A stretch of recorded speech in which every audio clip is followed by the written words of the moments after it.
இயேசுவின் நாமத்தில் உங்களை வாழ்த்துகிறேன். இந்த நல்ல நாளிலே இந்த 9ஆம் மாதம் வாக்குத்தத்த வசனம் சங்கீதம் 34 9வது வசனத்தை இந்த மாதத்துக்கு கொடுக்கப்பட்ட இந்த வாக்குத்தத்த வசனம், இதற்குள்ள இருக்கிற ரகசியங்கள், ஆசீர்வாதங்களை நாம் பெற்றுக்கொள்ள வேண்டும். ஒரு ஆமீன் சொல்லமா? எல்லாம் சத்தமா சொல்லுங்க, ஆமீன் சொல்லமா?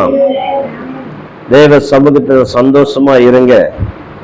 என் அன்பு பிள்ளைகளை, நல்ல ஆராதனை, அரை மணி நேரம் தெய்வத்தோடு கூட இணைந்து அவரை துதித்தோம். இப்போது தேவ வார்த்தைகளை கேட்டு அதற்குள்ள இருக்கிற ஆசீர்வாதங்களை பெற்றுக்கொண்டு நாம் கடந்து செல்ல போகிறோம். நல்ல அழகான ஒரு வார்த்தை, கர்த்தருடைய பரிசுத்தவான்களே அவருக்கு பயந்திருங்கள். அவருக்கு பயந்தவர்களுக்கு குறைவில்லை. ஒரு ஆமென் சொல்லமா? அல்லேலூயா. கர்த்தர் நாமத்திற்கு மகிமுண்டாகட்டும். அவருக்கு பயந்தவர்களுக்கு குறைவு இல்லை. பரிசுத்தவான்களே அவருக்கு பயந்திருங்கள், கர்த்தருக்கு. என் அன்பு பிள்ளைகளே, அழகான வார்த்தை. உன் வாழ்க்கையிலே குறைபடக்கூடாது என்று நாம் இருப்போமானால் அவருக்கு பயந்து நடக்க வேண்டும். ஆமீன் சொல்லமா?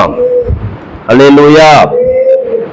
அவருக்கு பயந்தால் கிள்ளி கொடுக்க மாட்டாரு, அள்ளி கொடுப்பாரு. ஒரு ஆமீன் சொல்லுங்க.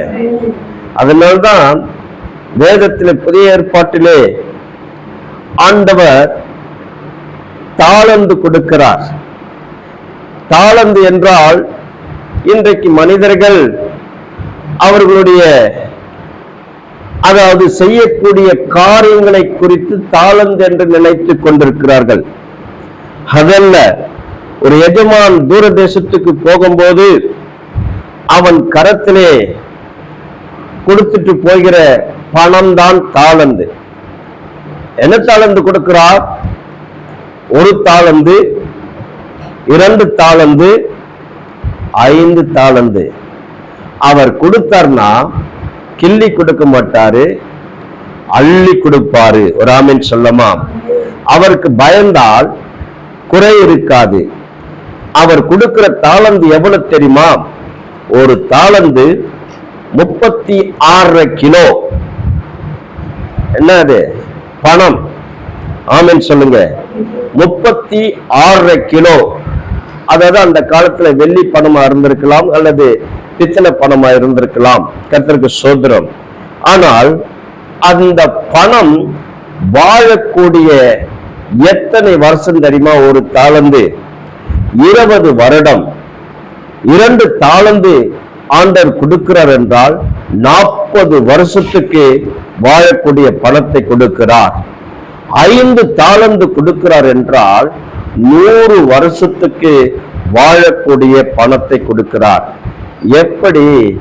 அவருக்கு பயந்தால் ஆண்டவர் குறையில்லாதபடி வாழக்கூடிய ஆசீர்வாதத்தை நமக்கு கொடுப்பார். ஒரு ஆமென் சொல்லுங்க. அல்லேலூயா, அல்லேலூயா. நிச்சயமா இந்த மாதம் முழுவதும் தெய்வத்திற்கு பயந்து நடக்கும் போது கர்த்தருடைய ஆசீர்வாதங்கள் நமக்கு வந்து சேரும். ஆமென் சொல்லமா? அல்லேலூயா. பாருங்க, கர்த்தருடைய பரிசுத்தவான்களே அவருக்கு பயந்திருங்கள். அடுத்தது கீழே என்ன சொல்லுது? அவருக்கு பயந்தவர்களுக்கு குறைவில்லை. ஆமென் சொல்லுங்க. அல்லேலூயா. கீழே என்ன சொல்லப்படுகிறது? சிங்கக்குட்டிகள் தாட்சடைந்து பட்டினிருக்கும், கர்த்தரை தேடுவர்களுக்கோ ஒரு நன்மையும் குறைபடாது. என் தெய்வத்தை தேடணும், அவருக்கு பயப்படணும். இதே அதிகாரத்திலே 4வது வசனம் என்ன சொல்லுது? நான் கர்த்தரை தேடினேன், அவர் எனக்கு செவி கொடுத்து என்னுடைய எல்லா பயத்துக்கும் என்னை நீங்களாக்கி விட்டார். ஒரு ஆமென் சொல்லுங்க. என் அன்பு பிள்ளைகளே, அவருக்கு பயந்தால் எல்லா காரியங்களுக்கும் விலக்குவார். ஆமென் சொல்லுங்க. ஹல்லேலூயா. கர்த்தர் நாமத்திற்கு மகிமை. கர்த்தரை தேடி அவர் எனக்கு செவி கொடுக்கிறவராய் இருக்கிறார். எப்பொழுது? அவருக்கு பயப்படும் போது. ஒரு ஆமென் சொல்லுங்க. ஹல்லேலூயா.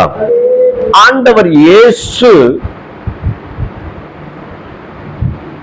ஒரு வாடகை வீட்டிலே அவர் இருந்தார். இது யாருக்குமே தெரியுமா தெரியாதான் தெரியவில்லை. ஏனென்றால் அதாவது சரித்திரத்தில் சொல்லப்படுகிறது, ஆராய்ச்சியாளர்கள் கண்டுபிடித்திருக்கிறார்கள் அவர் எங்கே வாடகை இருந்தார், யாருடைய வீட்டில் தங்கினார் என்று அதை ஆராய்ச்சி பண்ணும்போது அந்த வார்த்தைகள் கிரேக் அதாவது ஏடுகளிலே இருக்கிறது.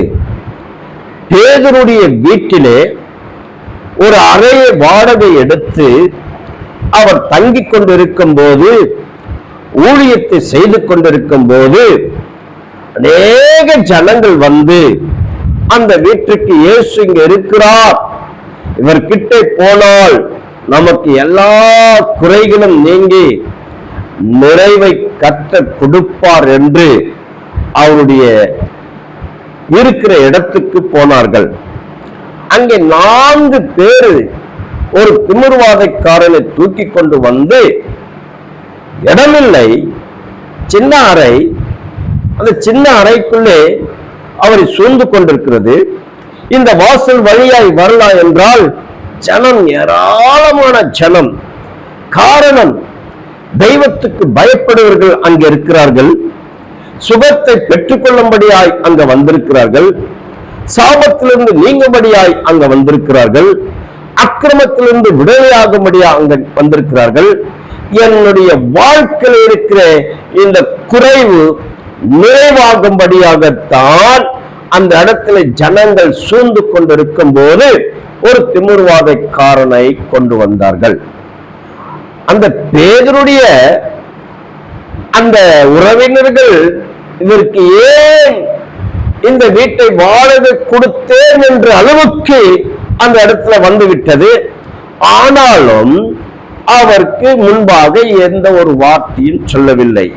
காரணம் என்னவென்றால் அவர் செய்கிற அற்புதங்கள், ராமன் சொல்லமாம், அவர் செய்த அதிசயங்கள் ஒவ்வொரு மனிதனுடைய வாழ்க்கையில் இருக்கிற அந்த குறைகளை நிறைவாக்குகிறதை பார்க்கும்போது அந்த வீட்டை விட்டவர்கள் ஒன்றுமே பேசவில்லை. ஒரு ஆமென் சொல்லமாம். அல்லேலூயா. 4 பேர் தூக்கி கொண்டு வந்த ஒரு குறைவுள்ள திமிர்வாதைக்காரனை, அவன் சரீரத்தில் குறைபாடுகள் காணப்பட்டதுனாலே இந்த 4 பேர் எப்படி அந்த வீட்டு மேலே ஏறி அந்த கூரையை பிரித்து உள்ளே, அதாவது ஏசப்பா எங்க இருக்கிறாரோ அங்கே கொண்டு வந்து நிறுத்தினார்கள். ஆமென் சொல்லமா. அவன் சரீரத்தில் இருக்கிற குறைகள் மாறிவிட்டது. ஒரு ஆமென் சொல்லுங்க. அல்லேலூயா. கர்த்தர் நாமத்திற்கு மகிமை உண்டாகட்டும்.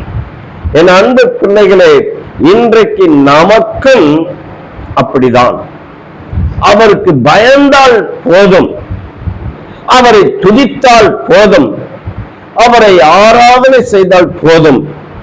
தெய்வத்திற்கு பயந்து நடுங்கி பரிசுத்த உள்ளத்தோடு கூட தேவாலயத்துக்கு வந்து இன்றைக்கு அவரை துதிக்கும் போது, பயத்தோடு துதிக்கும் போது, நிச்சயமாய் நம்முடைய குடும்பத்தில் இருக்கிற குறைகளை கர்த்தர் நிறைவாக்கி கொழுமையான பதார்த்தங்களை இந்த மாதம் முழுவதும் ஆண்டவர் நமக்கு கொடுப்பார். ஒரு ஆமென் சொல்லுங்க.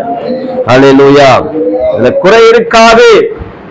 அது மாத்திரமா, உன் சரீரத்தில் எந்த ஒரு பலவீனங்களும் இருக்காது. இன்றைக்கு ஜீவனோடு கூட நாம் இருக்கிறோம் என்றால் அவருடைய அதாவது இரக்கங்கள், தயவுகள் எப்போது அவருக்கு பயந்து நடக்கும் போது. ஒரு ஆமென் சொல்லுங்க. அல்லேலூயா. கர்த்தர் நாமத்திற்கு மகிமை உண்டாகட்டும். ஒரு வசனத்தை வாசிக்கலாம். யோபு 5ஆம் அதிகாரத்தை எடுத்துக்கொள்வோம். பக்கம் 638, 5:638 எடுத்துக்கலாம். கர்த்தர் நாமத்திற்கு மகிமை உண்டாகட்டும். எல்லாரும் எடுத்துக்கொள்ளுங்க. யோபு பக்கம் 638. இந்த 5ஆம் அதிகாரத்திலே ஒரு சில வார்த்தைகளை நாம் பார்க்க போகிறோம். யோபு எப்பத்தி ஒரு மனிதன் என்றால், என் அன்பு பிள்ளைகளே, அவர் ஆபிரகாமுக்கு முன்பாகவே இருக்கிறார். மெல்கிசேதேக் வம்சத்திலிருந்து வந்த, இதெல்லாம் ரகசியம். ஒரு ஆமென் சொல்லமா? ஹல்லேலூயா. கர்த்தர் நாமத்திற்கு மகிமை. என் அன்பு பிள்ளைகளே, அழகாய் சொல்லுகிறார். 24வது வசனத்தை வாசிக்கலாமா? 24. உம்முடைய கூடாரம் சமாதானத்தோடு இருக்க காண்பீர். உம்முடைய வாசஸ்தலத்தை விசாரிக்கும் போது குறைவை காண மாட்டீர். ஒரு ஆமென் சொல்லுங்க. ஹல்லேலூயா. எவ்வளவு அழகான வார்த்தை யோபு சொல்லுகிறார்.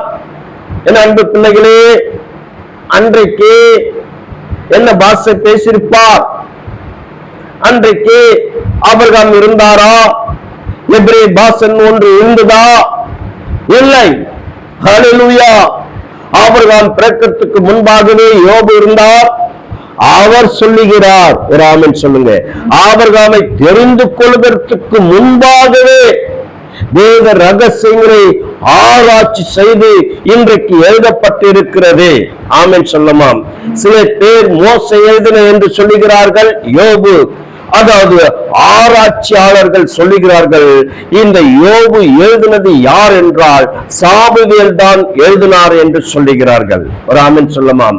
இந்த யோபுதான் சொல்லுகிறார், வாழ்ந்து அனுபவித்து, அதாவது தன் பிள்ளைகளோடு கூட அநேக சொத்துக்களோடு கூட இருந்த இந்த வார்த்தை தான் அவர் எழுதி வைத்திருக்கிறார். ஒரு ஆமென் சொல்லமாம்.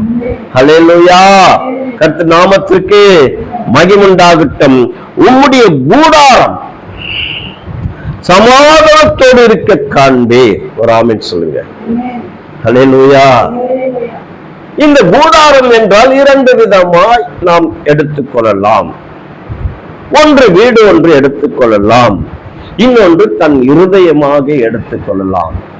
உன் இல்லத்திலேயும் உனக்கு சமாதானம் உண்டு, உன் உள்ளத்திலேயும் உனக்கு சமாதானம் உண்டு. ஒரு ஆமென் சொல்லுங்க. ஹல்லேலூயா. எப்போது கர்த்தருக்கு பயப்படும் போது அவர் உனக்கு உன் கூடாரத்திலே, உன் இருதயத்திலே அந்த சமாதானத்தை கொடுப்பார். அந்த சமாதானத்தை கொடுக்கும் போது அதிலே குறை இருக்காது. ஒரு ஆமென் சொல்லமா? ஹல்லேலூயா. அதுக்கு அடுத்தது, உம்முடைய வாசஸ்தலத்தை விசாரிக்கும் போது குறைவை காண மாட்டேன். உன்னுடைய வீடு, அதை விசாரிக்கும் போது எந்த குறைவும் இருக்காது. எல்லா ஜனங்களும் ஆச்சரியப்பட்டு போவார்கள். எப்படி? இயேசுக்கு இவர்கள் பயப்படுவர்களாய் இருக்கிறபடினால். ஒரு ஆமென் சொல்லுங்க. ஹல்லேலூயா. கர்த்தர் நாமத்துக்கு. பரிசேயர், சதுசேயர், வேதபாரகன், அதாவது ஆசாரியர்கள் ஆண்டவருக்கு சில இடத்துல பயந்தார்கள். கல் எடுத்தார்கள் ஆண்டவரை அடிக்கிறதுக்கு, பயந்து போனார்கள். ஒரு இடத்துல கல் எடுத்து அடிக்கும் போது ஆண்டவர் மறைந்து போனார். ஒரு ஆமென் சொல்லுங்க. ஹல்லேலூயா. கர்த்தர் நாமத்திற்கு மகிமை. பயந்தார்கள். இன்றைக்கு இந்த கடைசி காலத்திலே நாம் அவருக்கு பயந்து நடந்தால் உன் வாசஸ்தலத்திலே குறைவே இருக்காது. ஆமென் சொல்லுங்க. ஹல்லேலூயா. உன் உறவினர்கள் வந்தா கூட ஆச்சரியப்படுவாங்க, போராமைப்படுவாங்க. என்னப்பா கிட்ட ஒன்றுமே இல்லை, ஆனால் எந்த குறையில்லாதபடி வாழ்ந்து கொண்டிருக்கிறாங்களே என்று ஆச்சரியப்படக்கூடிய அளவுக்கு ஆண்டவர் உன்னை ஆசீர்வதிப்பார், உயர்த்துவார். ஒரு ஆமென் சொல்லுங்க. அல்லேலூயா. கர்த்தர் நாமத்திற்கு மகிமை உண்டாகட்டும். குறையே இருக்காதுங்க, குறையே இருக்காது. 12 வருஷமா பெரும்பாடுள்ள ஸ்திரீ என்ன பண்ணா? தன் ஆஸ்திகளா விற்று அந்த நோய் போகவில்லை, அந்த ரத்தம் நிற்கவில்லை. ஆனாலும் கர்த்தருக்கு பயந்ததனால் ஆண்டவர் இயேசு இந்த இடத்துக்கு வந்திருக்கிறார் என்று அவர்கள் போய் ஆண்டவருடைய வஸ்திரத்தை தொட்டு தன் சுகத்தை பெற்றுக் கொண்டாள். ஒரு ஆமென் சொல்லுங்க. அல்லேலூயா. அந்த சமாதானத்தை பெற்றுக் கொண்டாள். காலமாய் அந்த பெரும்பாடுள்ள ஸ்திரீ தன் உதரப்போக்கு நிறுத்த முடியாமல் ஆஸ்திகளை விற்று அந்த வீட்டில் சமாதானமே இல்லை. அவளை பெற்றெடுத்த தகப்பன், தாய் எல்லாரும் எப்படி ஒரு துக்கப்பட்டிருப்பார்கள், எப்படிப்பட்டிருப்பார்கள். என்றைக்கு இயேசுக்கு பயந்து அவர் வந்திருக்கிறார் என்று கண்டு அவருடைய வஸ்திரத்தை போய் தொட்டவுடனே சுகத்தை பெற்றுக்கொண்டு தன் வீடு திரும்பும் போது அந்த வீட்டில், அந்த வாசஸ்தலத்தில் எவ்வளவு ஒரு சமாதானம். ஒரு ஆமென் சொல்லுங்க. அதுக்கு அடுத்தது குறைவே அந்த வீட்டில் இருந்திருக்காது. அல்லேலூயா. கர்த்தர் நாமத்திற்கு மகிமை உண்டாகட்டும். இந்த யோபு இந்த 24வது வசனத்திலே இவ்வளவு ஒரு அழகாய் சொல்லிட்டு மேலையும் கீழையும் பார்த்தால் அந்த வசனங்களை பார்க்கலாம். ஹல்லேலூயா. கர்த்தர் நாமத்திற்கு மகிமை உண்டாகட்டும். எல்லாரும் ஒரு ஆமென் சொல்லுங்க. ஹல்லேலூயா. கர்த்தர் நாமத்திற்கு மகிமை. வாசிக்கலாம் 20வது வசனத்தை. ஒரு நிமிஷம் மேல வாசிங்க. 19. நன்றாக கவனிக்கணும். 6 இக்கட்டுகளுக்கு உம்மை நீங்களாக்குவார், 7வதிலும் தொடாது. ஒரு ஆமென் சொல்லுங்க. ஹல்லேலூயா. கர்த்தர் நாமத்திற்கு மகிமை உண்டாகட்டும். 6 இக்கட்டுகளுக்கு உம்மை நீங்களாக்குவார். எப்போது? ஆண்டவருக்கு பயப்படும் போது. ஆமென் சொல்லுங்க. ஹல்லேலூயா. 7வதிலும் பொல்லாப்பு உம்மை தொடாது. நீ தெய்வத்திற்கு பயந்து நடந்தால் இக்கட்டுகளில் இருந்து கர்த்தர் உங்களை நீங்களாக்குவார். 7வதிலும் பொல்லாப்பு உம்மை தொடாது. உன் வாசல் அருகே எந்த ஒரு பொல்லாப்பும் உனக்கு நேரிடாது. வாசிக்கலாம் கீழே. இப்போது நன்றாக கவனிக்கணும். பஞ்ச காலத்திலே அவர் உம்மை மரணத்துக்கும் யுத்தத்திலே பட்டயத்தின் வெட்டுக்கும் விலக்கி மீட்பார். ஒரு ஆமென் சொல்லுங்க. அல்லேலூயா. இந்த ஒரு அடியை வைத்துதான், மேல இருக்கிற வரியை வைத்துதான் ஆண்டவர் அடையனுக்கு ஒரு பாடலை கொடுத்தார். ஒரு ஆமென் சொல்லுங்க. பஞ்ச காலத்தில் அவர் நம்மை போஷித்து நடத்திடுவார். பஞ்ச காலத்தில் அவர் நம்மை போஷித்து நடத்திடுவார். மரணத்திலும் யுத்தத்திலும்,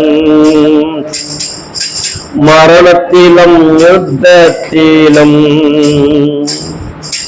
விலக்கில் நம்மை பாதுகாத்து நடத்திடுவார். விலக்கில் நம்மை பாதுகாத்து நடத்திடுவார். நான் அவரோடு பழக வேண்டுமே, இயேசு என்னோடு இருக்க வேண்டுமே. நான் அவரோடு பழக வேண்டுமே, இயேசு என்னோடு இருக்க வேண்டுமே. சமாதானம் பெற வேண்டுமே, அதனால் நன்மையே பெற்றுக் கொள்ள வேண்டுமே.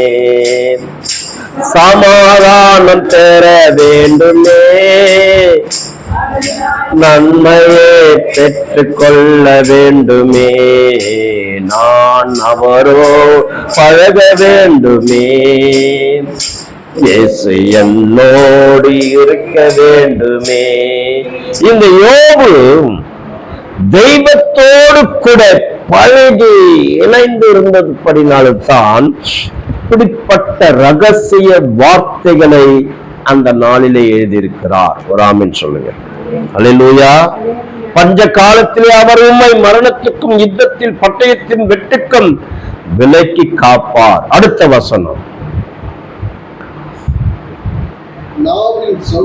நாவின் சவுக்குக்கும் மறைக்கப்படுவீர், வாக்குதல் வரும்போது பயப்படாமல் இருப்பீர். ஒரு ஆமென் சொல்லுங்க. அல்லேலூயா. பயங்கரமான கொடூரமான காரியங்கள் உன் முன்பாக வரும்போது நீங்க பயப்படாமல் இருப்பீங்க, சந்தோஷமாக இருப்பீங்க. மற்ற ஜனங்கள் எல்லாம் பயந்து நடங்கும். ஒரு காலம் வருகிறது, ஒரு காலம் வருகிறது, மலைகளிலும் குகைகளிலும் போய் ஒளிந்து கொண்டு இந்த உஷ்ணத்துக்கு தாங்க முடியலையே என்று தெய்வத்தை நோக்கி கதறப் போகிறார்கள். ஒரு ஆமென் சொல்லுங்க. அல்லேலூயா. அன்றைக்கு கைவிடப்பட்ட ஜனங்கள் எல்லாம் தெய்வத்தோடு கூட இணைந்திருப்பார்கள். எப்படி எப்படி? அண்டி கிறிஸ்து கையினாலே, அதாவது கர்த்தர் நாமத்துக்கு மகிமை, அடிக்கப்பட்டு ஒதுக்கப்பட்டு அடிக்கப்பட்டு சாப்பாடு தண்ணீர் இல்லாதபடி அவர்களுக்கு எந்த ஒரு சேதமும் இருக்காது. ஒரு ஆமென் சொல்லுங்க. அல்லேலூயா. அடுத்த வசனத்தை வாசிக்கலாம், முடிப்ப சீக்கிரமாய். பாழாக்குதலையும் பஞ்சத்தையும் பார்த்து நகைப்பீர், காட்டு மிருகங்களுக்கு பயப்படாமல் இருப்பீர், வெளியின் கல்லுகளோடும் உமக்கு உடன்படிக்கையாய் இருக்கும், வெளியின் மிருகங்களும் உம்மோடு கூட சமாதானமாய் இருக்கும். யாரு கூட? மிருகங்கள் கூட. ஒரு ஆமென் சொல்லுங்க. உன்னை பார்த்து ஒரு ஆமென் சொல்லுங்க. ஒதுங்கி போவோம். ரெண்டு பேரும் நண்பர்கள் ஆயிடுவீங்க. அல்லேலூயா. அதன் மூலமாய் ஒரு சமாதானம். மிருகம் ஒன்றுமே செய்யாது. அப்படிப்பட்ட காலங்கள் வரப்போகிறது. ஒரு ஆமென் சொல்லுமா. அடுத்தது வாசிக்கலாம். அடுத்தது கீழே, உம்முடைய சந்தானம் பெருகி உம்முடைய சந்ததியார் பூமியின் பூண்டுகளைப் போல இருப்பார்கள் என்பதை அறிந்து கொள்வீர்கள். ஒரு ஆமென் சொல்லுங்க. கர்த்தருக்கு பயந்தால் எப்படிப்பட்ட வார்த்தைகளை, ஆசீர்வாதங்களை நாம் பெற்றுக்கொள்ளும். பாருங்க, உம்முடைய சந்தானம் பெருகி, உன்னுடைய பிள்ளைகளுடைய பிள்ளைகள் பெருகி. அல்லேலூயா. கர்த்தர் நாமத்திற்கு மகிமை, கர்த்தர் நாமத்திற்கு மகிமுண்டாகட்டும். பெருகி உம்முடைய சந்ததியார் பூமியின் பூண்டுகளைப் போல இருப்பார்கள் என்பதை அறிந்து கொள்வீர்கள். அல்லேலூயா. கர்த்தர் நாமத்திற்கு மகிமுண்டாகட்டும். 26வது வசனம், தானியம் ஏற்ற காலத்திலே அம்பாரத்தில் சேருகிறது போல முதிர் வயதிலே கல்லறையில் சேருவீர். ஒரு ஆமென் சொல்லுங்க. அல்லேலூயா. மரணத்துல கூட ஒரு ஆசீர்வாதமான மரணத்தை கொடுப்பார். ஆமென் சொல்லுங்க. அல்லேலூயா. அகோர மரணத்தை கொடுக்க மாட்டார். அல்லேலூயா. கர்த்தருக்கு பயந்தால், ஆமென், இயேசுக்கு பயந்தால் மரணம் கூட ஒரு ஆசீர்வாதமான மரணம். ஒரு ஆமென் சொல்லுங்க. அல்லேலூயா. கர்த்தர் நாமத்திற்கு மகிமை உண்டாகட்டும். இப்ப கடந்த 2 மாசத்துக்கு முன்பாக ஒரு தாயார் அந்த பெரிய கிராமத்துல இறந்துட்டாங்க. திருவிருந்து எடுத்துட்டு வந்து ஞாயிற்றுக்கிழமை இறந்துட்டாங்க. ஒரு ஆமென் சொல்லுங்க. பிள்ளைங்கள ரட்சிப்பு கிடையாது, பிள்ளைங்க ரட்சிப்பு கிடையாது. ஆனால் அந்த தாயார் தெய்வத்தோடு கூட இணைந்து அவர் சரீரத்தை புசித்து அவர் ரத்தத்தை பானம் பண்ணிட்டு வந்து மறிச்சிட்டாங்க. ஒரு ஆமென் சொல்லுங்க. முதிர் வயதிலே, அல்லேலூயா, முதிர் வயதிலே கல்லறையில் அழகாய் போய் சேருவேன். ஒரு ஆமென் சொல்லுங்க. அல்லேலூயா. கர்த்தர் நாமத்திற்கே மகிமுண்டாகட்டும். இந்த ஆசீர்வாதம் கர்த்தருக்கு பயந்தால் இப்படிப்பட்ட ஆசீர்வாதங்களை ஆண்டவர் கொடுப்பார். ஆமென் சொல்லுங்க. கர்த்தர் நாமத்திற்கு மகிமுண்டாகட்டும். அடுத்தது 27வது வசனம். இதோ நாங்கள் ஆராய்ந்து அறிந்து இதுதான் காரியம், இப்படி இருக்கிறது, இதை நீர் கேட்டு உமக்கு நன்மை உண்டாக அறிந்து கொள் என்றார். ஒரு ஆமென் சொல்லுங்க. இதை அறிந்து கொண்டால் எதை? இயேசுக்கு பயப்படக்கூடிய காரியங்களை. ஆமென் சொல்லுங்க.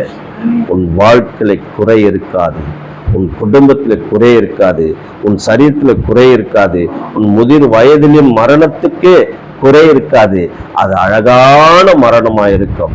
என் அன்பு, எதை குறித்து கவலைப்பட? மனுஷன் ஒரு நாள் மரிச்சுதான் ஆகணும், ஆனா அகோர மரணமா இருக்காது. அந்த மரணத்திலே ஒரு சமாதான மரணம், அழகான மரணத்தை கொடுப்பார். நீ பூமியில இருக்கிற நாளெல்லாம் தேவனாகிய கர்த்தர் உனக்கு நல்ல ஆசீர்வாதத்தை கொடுத்து உன் வாழ்க்கையில குறைவே இருக்காது. எப்போது? இயேசுக்கு பயப்படும் போது. ஒரு ஆமென் சொல்லுங்க. அல்லேலூயா. கர்த்தர் இந்த வார்த்தைகளை ஆசீர்வதிப்பாராக. ஆமென், ஆமென், ஆமென்.